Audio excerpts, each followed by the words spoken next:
என் பையனுக்கு தயிர் சாதம் சுத்தமாக பிடிக்காதுங்க. ஆனால் மோர் குழம்பு ரொம்ப பிடிக்கும். ஸோ லாஸ்ட் மினிட்ல ஸ்கூலுக்கு போகிற அவசரத்தில் இந்த மோர் குழம்பு செய்யணும் அப்படின்னா, நான் இந்த இன்ஸ்டன்ட் மோர் குழம்பு தாங்க செய்வேன். அந்த ரெசிபியை உங்கள் கூட ஷேர் பண்ணுறேன். இதுக்கு நமக்கு தேவையான பொருள் ஒன்று தாங்க, கடலை மாவு.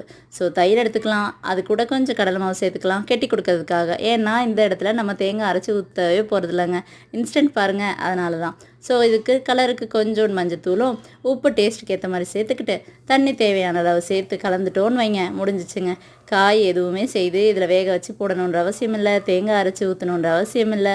சூப்பராக ரெடி ஆயிரும். கொஞ்சம் கெட்டி வேணும் அப்படின்னா நீங்கள் கூடுதலாக தயிர் சேர்த்துக்கலாம். புளிப்பான தயிர் சேர்த்துக்கிட்டிங்கன்னா இன்னமும் நல்லாயிருக்கும். ஸோ எல்லாத்தையும் சேர்த்துட்டு கடைசியாக சூப்பராக ஒரு தாளிப்பை போட்டுட்டோன்னு வைங்களேன், மோர் குழம்பு செம்ம வாசனையாக டக்குன்னு ரெடி ஆயிரும். 2 நிமிஷம் தாங்க, ரொம்ப டைம் எடுக்காது. பிள்ளைங்களுக்கு கட்டாயமாக பிடிக்கும்.